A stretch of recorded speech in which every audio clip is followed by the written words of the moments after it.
Let us turn to Genesis chapter 6, verse 9.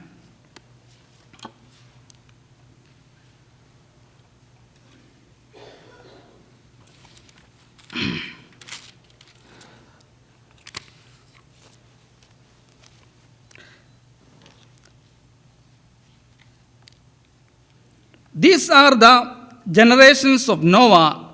Noah was a just man and perfect in his generations. And Noah walked with God. This evening, I am going to preach about Noah. Noah was a man of God who lived in a wicked generation, but walked with God. Studying about Noah will be a great encouragement for you and me as we are living in a wicked generation like Noah. What God saw in the days of Noah. Let us read again Genesis chapter 6, verse 5. And God saw that the wickedness of men was great in the earth, and that every imagination of the thoughts of his heart was only evil continually. Again, verses 11 and 12. The earth also was corrupt before God, and the earth was filled with violence. And God looked upon the earth, and behold, it was corrupt. For all flesh had corrupted his way upon the earth. How does God feel? Let us see Genesis chapter 6, verse 6. And it repented the Lord that he had made man on earth, and it grieved him at his heart. But the Bible said about Noah is, Genesis chapter 6, verse 9, Noah was a just man and perfect in his generation. Noah walked with God. I want to bring your attention to three things about Noah. First, Noah walked with God. He walked with God among all evil surroundings. What do you mean by walking with God? Walking with God means no longer going in our own way, but with God's way. When everybody went their own way, only Noah walked with God. Second, walking with God means total commitment to God. He committed all his ways to him. His commitment was 100%. He walked as his forefathers walked. His great-grandfather was Enoch, and he walked with God. Genesis chapter 5:23. He walked with God. He did not die. He walked with God all the way to heaven. And his grandfather was the Methuselah. He was the oldest man who ever lived in the world, 965 years. His father was Lamech. He was also lived 777 years. If our children want to walk with God, first we as parents must walk with God. We must be an example to them. Second thing I want to tell you about Noah is he was obedient. He was obedient even when God gave him a hard task. Let us turn Genesis chapter 6, verse 14. Make thee an ark of gopher wood. Room shalt thou make in the ark, and shall pitch it within and without with pitcher.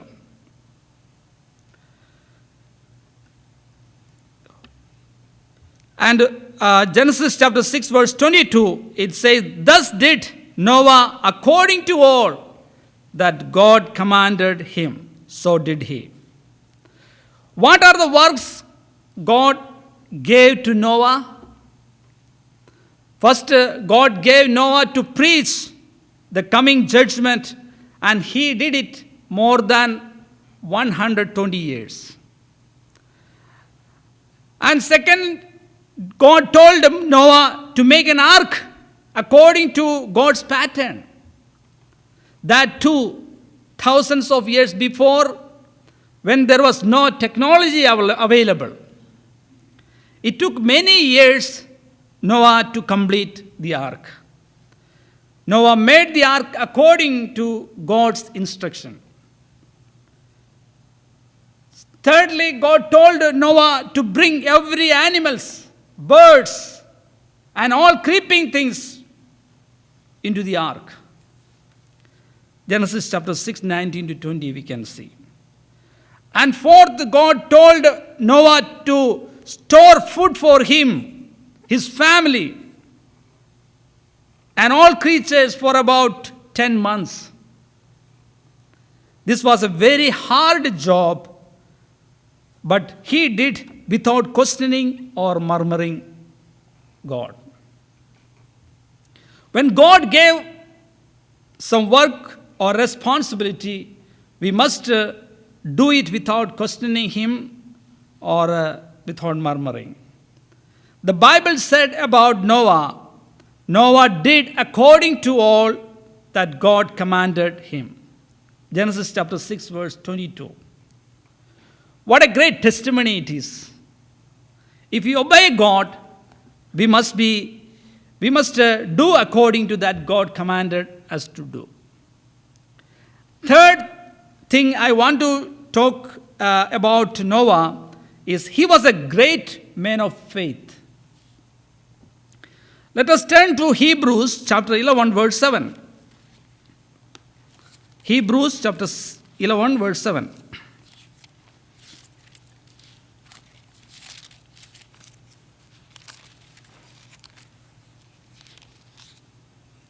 By faith, Noah, being warned of God of things not seen as yet, moved with fear, prepared an ark to the saving of his house, by the which he condemned the world and became heir of the righteousness which is by faith. Noah preached 5 or 10 or 20 years, not for 20 years, but he preached 120 long years. Even though nobody paid attention to his word, and people may have thought that he was crazy, but that did not affect his faith. His faith was unwavering faith. He was kept the faith even though Noah had never seen a flood in his time in his life. He believed on the things not yet seen. He believed on God and his words. That is called faith. Hebrews chapter 11, verse 1. Faith is the substance of things hoped for and the evidence of things not seen. Noah was a man of great faith. How many of us believe that God is going to judge the world? He is going to judge the world not with flood but with fire. Noah and his family were saved from the flood because they obeyed God and made an ark for them.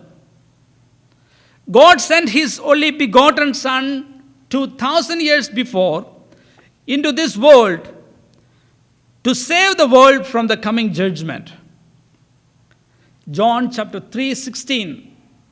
For God so loved the world that he gave his only begotten Son, that whosoever believeth in him should not perish but have everlasting life. We have an everlasting life. What a great joy it is. How God rewarded Noah. Let us turn to Genesis chapter 8, verse 1. Genesis chapter 8, verse 1. How God rewarded Noah. And God remembered Noah. This is what God did for Noah for his obedience. God destroyed all the living creatures from the earth, and waters prevailed upon the earth 150 days. That's about 5 months. But God remembered Noah and his servant. Noah, his servant, and delivered him and his family from the flood. God will never leave us alone. Jesus said, I will be with you even unto the end of the world. Whatever may be our situation, He remembers us. He never forgets His children. Even if we forget Him, He never forgets us. Jesus compares the days of Noah with the days of His second coming. Let us turn again to Matthew chapter 24. Matthew chapter 24.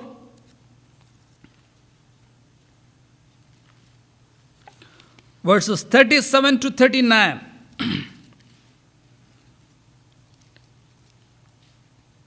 But as the days of Noah were, so shall also the coming of the Son of Man be.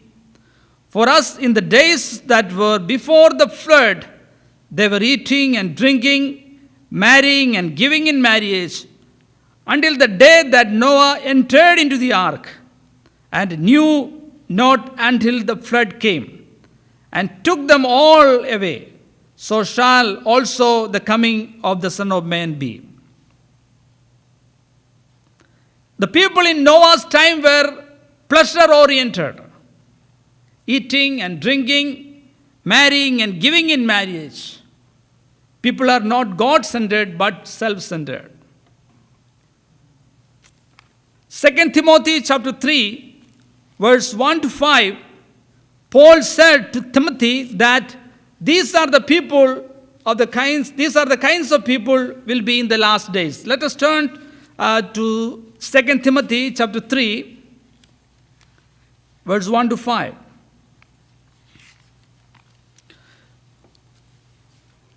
This know also that in the last days perilous times shall come, for men shall be lovers of their own selves, covetous, boasters, proud, blasphemers, disobedient to parents, unthankful, unholy, without natural affection, truce breakers, false accusers, incontinent, traitors, heady, high-minded, lovers of pleasures more than lovers of God, having a form of godliness but denying the power thereof.